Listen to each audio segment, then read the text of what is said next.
चलो मैं बताती हूँ क्वेश्चन, ध्यान से सीखना। क्वेश्चन क्या कह रहा है? The question is saying how many grams of chlorine are required, how many grams of chlorine are required. तो यानी क्लोरीन के लिए हमें क्लोरीन का मास पता लगाना है।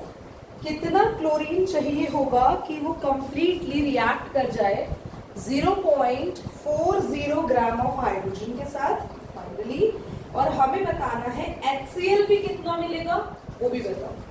तो एक बात देखते हैं, क्लास कितनी चीजों के नाम लिए हैं क्वेश्चन ने? Chlorine, hydrogen and HCl। तो इसका मतलब रिएक्शन कहीं ना कहीं यही है। बोलो, हमें क्लोरीन का मास पता लगाना है जब 0.40 ग्राम, हमें क्या पता है? हाइड्रोजन, है ना? यही है ना? रीड करो line, how many grams of chlorine required to react completely with 0.40 gram of. तो हम सबसे पहले बात करेंगे अकॉर्डिंग टू क्वेश्चन की। क्वेश्चन के अकॉर्डिंग क्या, sorry, according to reaction, reaction के अकॉर्डिंग क्या होगा? अगर आप देखो तो 2 ग्राम ऑफ H2 2 ग्राम ही हुआ ना?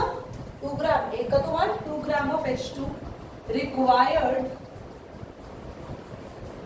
एक क्लोरीन होता है 35.5, हम 2 से मल्टीप्लाई कर देंगे, इतना ग्राम ऑफ क्लोरीन चाहिए।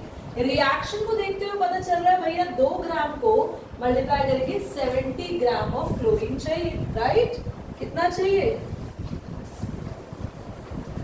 70 ग्राम ऑफ क्लोरीन। तो भाई 1 ग्राम ऑफ हाइड्रोजन से कितना क्लोरीन रिएक्ट कर जाएगा?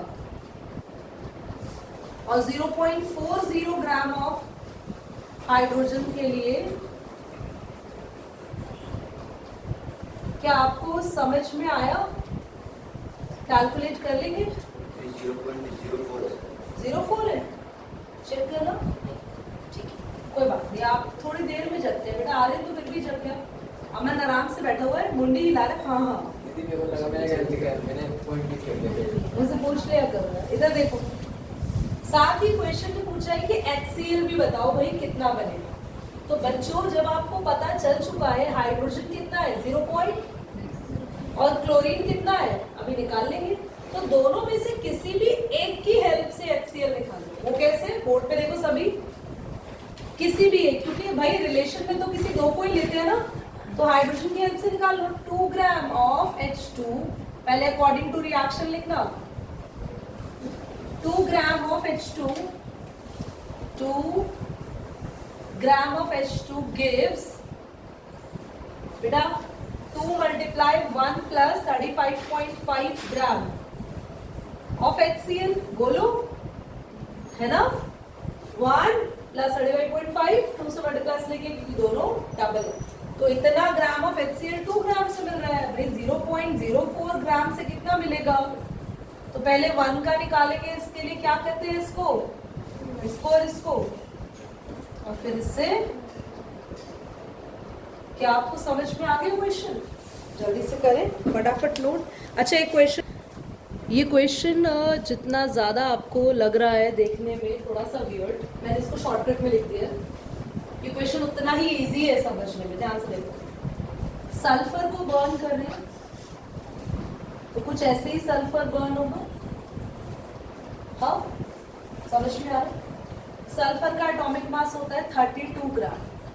32 gram of sulphur required, national temperature pressure की बात हो रही है, रिक्वायर्ड कितना? 22.4 लीटर्स ऑफ वाटर। जल्दी बोलो, वाटर नहीं, एयर। स्टैंडर्ड अगर आप एटॉमिक मास रख रहे हो तो वॉल्यूम भी कौन सा रखना होगा? स्टैंडर्ड। तो 32 ग्राम सल्फर, जिसका एटॉमिक मास है सल्फर का 32 ग्राम, तो एयर कितनी चाहिए होगी? यश बेटा समझ लो आप भी, 22.4 लीटर्स ऑफ वाटर। अब हमें क्वेश्चन में गिवन है 1000 ग्राम सल्फर हैज 4% incombustible substance तो एक काम करो, 1000 ग्राम का 4% हम निकाल लें तो कितना आया 40 ग्राम। तो अब आप 1000 में से 40 माइनस कर देंगे तो 960 ग्राम सल्फर होगा जो बर्न होगा। तो 32 ग्राम को कितना लीटर ऑफ एयर चाहिए? तो 960 ग्राम सल्फर को कितना एयर चाहिए होगा? पहले 1 का निकालने के लिए इनको डिवाइड करेंगे और फिर 960 से कितना लीटर। अभी भी पूरा क्वेश्चन मतलब खत्म नहीं हुआ। सारे क्वेश्चन में हम एयर का वॉल्यूम निकाल चुके हैं, पर एक ऐसी चीज है जिसको अभी तक हमने यूज नहीं किया। एयर में कितना % ऑक्सीजन है? तो क्या ये सारा का सारा वॉल्यूम यूज होगा एयर का? एयर का सिर्फ कितना % वॉल्यूम यूज होगा? तो 22.4/32 इंटू में 960, इसका कितना % निकालना पड़ेगा? 21%। बस वो वाला वॉल्यूम यूज होगा। तो क्या आप इसका 21% निकाल सकते हैं खुद से? तो आपको 21% निकालने के लिए, तो ये तो पूरा एयर का वॉल्यूम था जो दे रहे हैं सल्फर को, पर उस एयर के वॉल्यूम में से भी सल्फर सिर्फ कितना % वॉल्यूम यूज करेगा? 21%। आपको क्वेश्चन समझ आ गया? तुम्हें आया? क्यों भाई, लिख तो लो कुछ कम से कम, गलती से थोड़ा।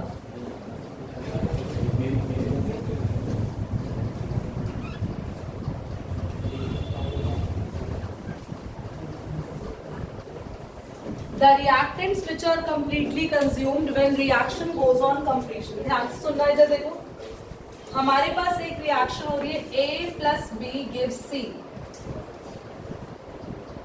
A और B दो रिएक्टेंट है और दोनों में से एक रिएक्टेंट तो पूरा का पूरा कंज्यूम हो गया और दूसरा पूरा का पूरा कंज्यूम नहीं हुआ, बच गया थोड़ा सा। कुछ ऐसा कि आपने अपने घर में एक रेसिपी बनानी थी, उसके लिए आपको बहुत सारे इंग्रेडिएंट्स चाहिए थे। आपको घर पर मान लो शाही पनीर बनाना था और आपने बहुत सारे इंग्रेडिएंट्स मंगा लिए। कुछ इंग्रेडिएंट्स तो सारे यूज हो गए और कुछ बच गए। तो जो इंग्रेडिएंट्स सारे यूज हो गए आप उनको बोलोगे they are limiting ingredient. Limiting थे, सारे के सारे यूज हो गए, लिमिटिंग थे, लिमिट थे इनकी वैल्यू। और जो बच गए तो आप उनको बोलोगे दे आर एक्सेसिव रिएजेंट, ये एक्स्ट्रा में थे। ऐसे ही रिएक्शन के अंदर जो रिएक्टेंट्स पूरी तरीके से कंज्यूम हो जाते हैं उनको बोलते हैं लिमिटिंग रिएजेंट और जो बच जाते हैं उसको बोलते हैं एक्सेसिव रिएजेंट। कितनी इजी डेफिनेशन है, कितना आसान टॉपिक है। जितना आसान टॉपिक है इसके न्यूमेरिकल इतने ही डिफिकल्ट है। अब जिन बच्चों ने स्टोइकियोमेट्री ढंग से समझा है, इस पे 100%, 1% 2% नहीं, इस पर 100% बेस्ड है इसके न्यूमेरिकल्स। तो घर पे जाके आप लोग सभी स्टोइकियोमेट्री का हर एक न्यूमेरिकल दोबारा प्रैक्टिस करेंगे। कोई डाउट होगा तो नेक्स्ट क्लास में पूछेंगे ताकि हम शुरू कर सके। अच्छा, इसमें और थ्योरी ही नहीं है, थ्योरी पे क्वेश्चंस ही नहीं आते इसमें। बस एक, इसमें थ्योरी नहीं है, थ्योरी पे क्वेश्चंस ही नहीं आते। इसमें सारे के सारे क्या आते हैं? सिर्फ और सिर्फ न्यूमेरिकल। ठीक है, तो नेक्स्ट क्लास में पढ़ेंगे और प्लीज पढ़ कर